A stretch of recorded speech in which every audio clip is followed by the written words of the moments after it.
Saudara-saudariku dimanapun Anda berada, as-saimin was-saimat yang tengah menunaikan ibadah puasa Ramadan khususnya, semoga seluruh rangkaian ibadah kita yang kita tunaikan sampai dengan detik ini berkenan diterima oleh Allah Subhanahu wa Ta'ala.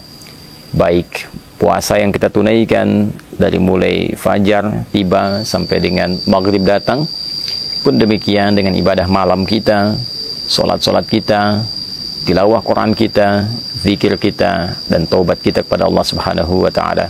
Semoga penerimaan terbaik di sisi Allah Subhanahu wa Ta'ala menghadirkan beragam keistimewaan yang dijanjikan oleh Allah Subhanahu wa Ta'ala dan Rasulullah sallallahu alaihi wasallam yang mempertegas itu semua dalam hadis beliau.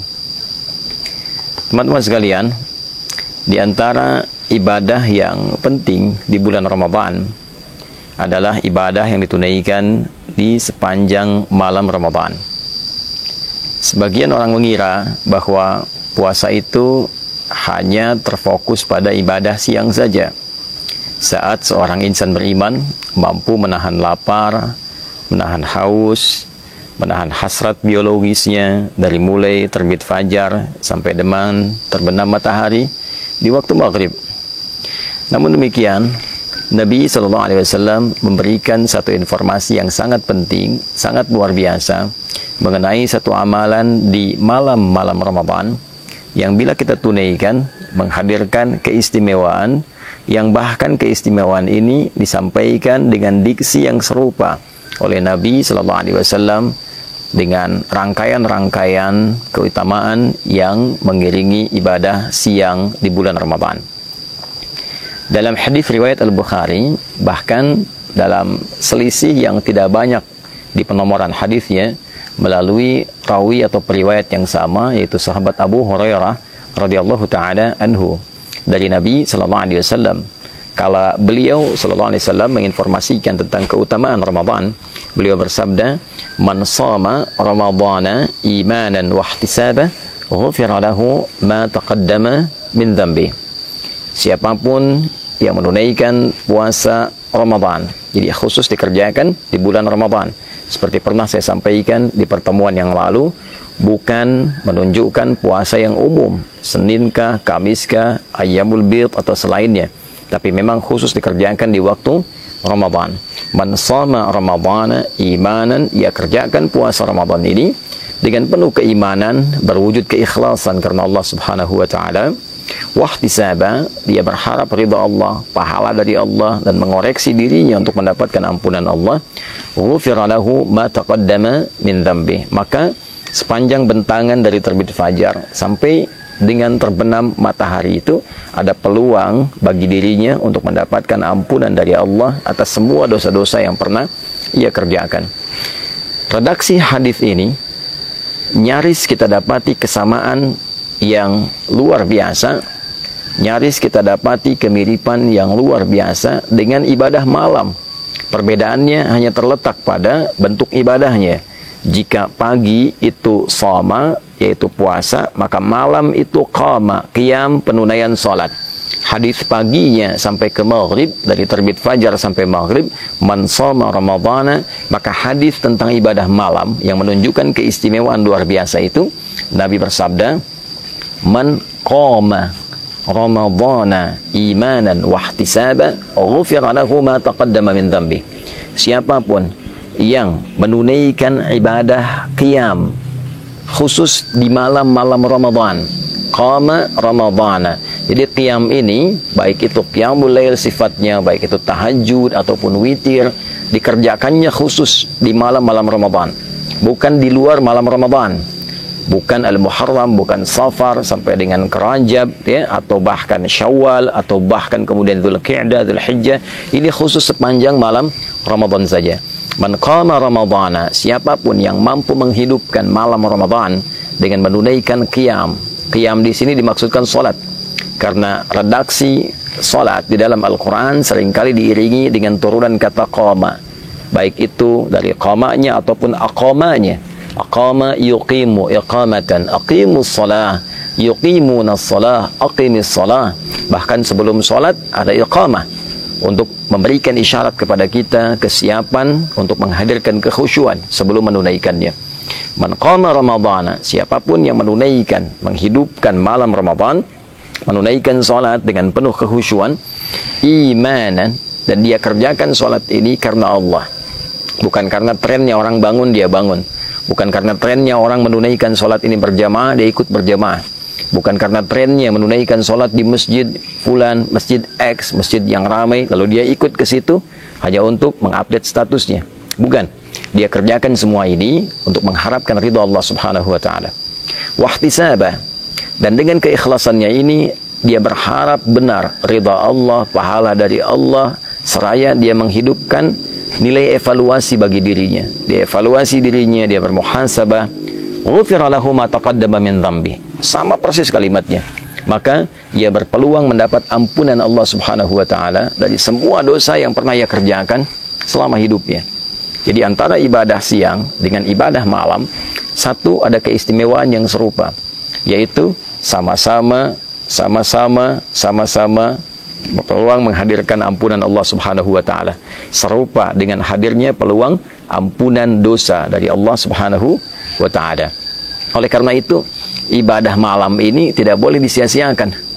Jadi sebagian ulama bahkan berkomentar jika ada orang yang menunaikan puasa di terbit fajar sampai dengan maghrib menjelang malam itu, dia menunaikan puasa dengan sempurna, benar puasanya, tapi dia tidak mengerjakan qiyam di malam harinya, tidak menunaikan sholat di malam harinya, maka seakan ia tidak mendapatkan kesempurnaan Ramadan. Karena ia berpeluang mendapatkan ampunan di siang harinya, sementara malamnya dia tidak mendapatkan anugerah serupa karena tidak mengambil peluangnya. Jadi ini yang pertama. Itulah yang menjadikan beberapa sahabat sampai istri Nabi SAW, khususnya Sayyidah Aisyah radhiyallahu taala anha, begitu memburu kesempatan malam-malam Ramadan. Ya, karena selain ada ampunan dosa, ada peluang yang kedua, yaitu peluang mendapati malam Al-Qadar.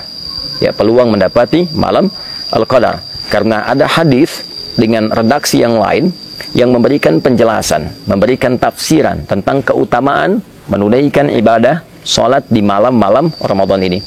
Jadi kalau hadis pertama tadi man qama ramadhana imanan wa ihtisaba, maka hadis yang kedua man qama lailatul qadri imanan wa ihtisaba ghufira lahu ma taqaddama min dhanbi. Jadi antara hadis satu dengan yang lainnya saling menafsirkan. Yang pertama menunjukkan jenis ibadahnya yaitu salat di malam-malam Ramadan. Yang kedua memberikan kesan bahwa di antara malam-malam penunaian Ramadan itu akan ada peluang satu malam yang istimewa, yaitu malam Al-Qadar.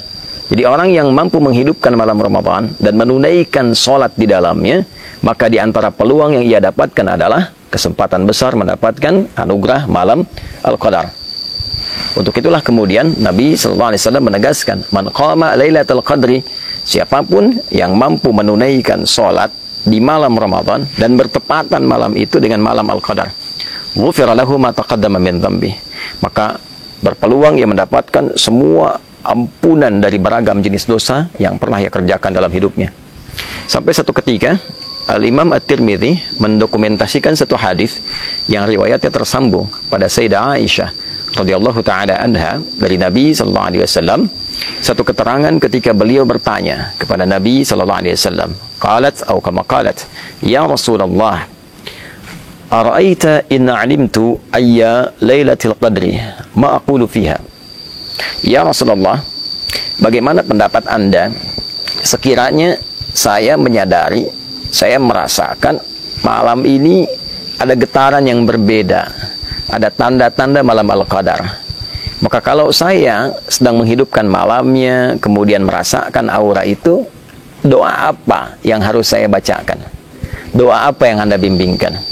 Maka Nabi SAW mengatakan, faquli, maka katakanlah dengan kekhusyuan, dengan penuh harap, Allahumma innaka afuun tuhibbul afwa fa'fu anni. Riwayat lain, Allahumma innaka afuun karim tuhibbul afwa fa'fu anni. Ya Allah, sungguh Engkau Maha Pemaaf, sungguh Engkau Maha Penghapus dari seluruh noda dan kotoran yang pernah dikerjakan oleh hamba-Mu ini. tuhibbul afwa, dan engkau mencintai sifat maaf. Engkau mencintai hambamu yang menengadah kepadamu, memohon pemaafan dan ampunan. Fa'fu anni, maka dengan segala sifat kelembutan kemuliaanmu ini dalam memberikan maaf, maafkan aku, ampuni dosaku, hilangkan dan gugurkan seluruh kesalahanku. Nah, ini keutamaan ibadah di malam-malam Ramadan. Jadi yang pertama, berpeluang menggugurkan dosa. Yang kedua, berpeluang mendapati malam Al-Qadar, dan bonusnya adalah ampunan dosa dari Allah Subhanahu wa ta'ala. Adapun yang ketiga, ini yang paling menarik. Salat yang ditunaikan di malam Ramadan juga memberikan manfaat besar bagi kedamaian hati, ketenangan jiwa. Nah, orang-orang yang sering gelisah gitu kan, orang-orang yang diliputi oleh ketakutan berlebihan, ingin merapi, mendapatkan ketenangan jiwa, mendapatkan kedamaian, maka di antara tips yang disampaikan melalui riwayat-riwayat yang valid kepada kita adalah penunaian sholat di malam-malam Ramadan. Jika kita menunaikan satu ibadah, dan ibadah itu berdampak pada ketenangan jiwa kita, pada roh kita, roh yang mengisi nafas kita, jiwa kita, maka ibadah itu, pekerjaan itu disebut dengan tarwihah namanya. Rawwaha yurawwihu tarwihan, wa tarwihatan sifatnya. Sesuatu yang bila dikerjakan memberikan ketenangan kepada jiwa. Bila kita kerjakan berkali-kali, sekali, dua kali, lalu jeda sebentar, lalu sambung lagi terus 3 kali, 4 kali, ada yang 11 kali, ada yang 23 kali, ada yang lebih daripada itu. Dia jamakkan hingga mendapatkan ketenangan dan kedamaian dalam hatinya itu, maka bentuk jamaknya disebut dengan tarawih. Itulah sebabnya sholat yang ditunaikan di malam-malam Ramadan disebut dengan tarawih, untuk memberikan kesan bahwa manfaat sholat ini, ya, selain sifatnya juga ditunaikan dengan ketenangan, manfaatnya adalah memberikan dampak kepada jiwa yang lebih damai, memberikan kondisi kepada jiwa yang lebih tenang.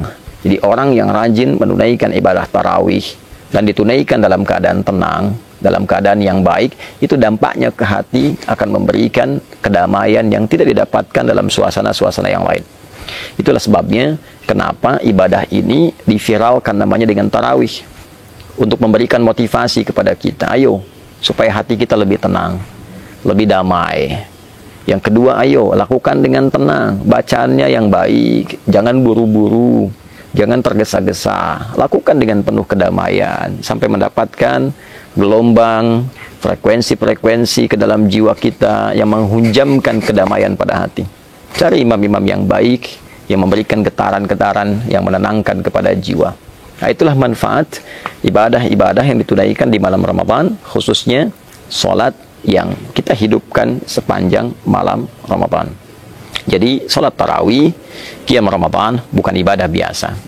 Sholat ini berpeluang menghadirkan ampunan Allah Subhanahu wa ta'ala. Sholat ini berpeluang menghadirkan keutamaan datangnya malam Al-Qadar. Sholat ini berpeluang memberikan kedamaian kepada jiwa. Masuk ke masjid dalam keadaan yang belum tentu damai sepenuhnya, pulang dalam keadaan yang tenang. Bila pun ajal tiba, wafat dalam keadaan tenang. Ditanya malaikat dalam keadaan tenang, kembali kepada Allah dalam keadaan tenang. Itu diantara keutamaan yang tersaji dari menu-menu ibadah Ramadan. Pilihannya kembali kepada kita. Jika Allah sudah membentangkan siang dan malam dengan beragam keistimewaan yang menghadirkan rahmatnya untuk mengembalikan kita dalam keadaan yang mulia, untuk menenangkan dan menghunjamkan kedamaian pada jiwa kita, untuk memberikan pahala yang bahkan melebihi 1000 bulan. Bila dengan itu semua belum tergerak kita untuk menyambutnya, maka dengan cara apa lagi Allah memberikan peluang kepada kita untuk mengembalikan diri kita dalam keadaan yang baik? Saudara-saudariku, kita diciptakan dalam fitrah yang baik, kita diciptakan dalam kondisi yang mulia. Ramadan memberikan peluang kepada kita untuk mengembalikan kita dalam keadaan fitrah yang baik dan mulia itu. Mari kita menyambutnya, mari kita hidupkan, dan semoga Allah memberikan kekuatan kita untuk mengoptimalkan semua amalan dan keistimewaan yang tadi disampaikan. Allahumma taqabbal minna innaka antas sami'ul alim wa tub 'alaina innaka antat tawwabur rahim.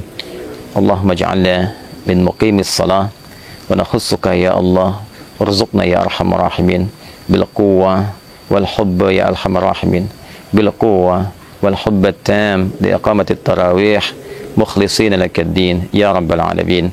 Sallallahu ala sayyidina Muhammad wa ala alihi wa sahbihi ajma'in wa akhiru da'wana alhamdulillahi rabbil alamin. Demikian Adi Hidayat, selamat berbuka. Kami dari Mira. Assalamualaikum warahmatullahi wabarakatuh.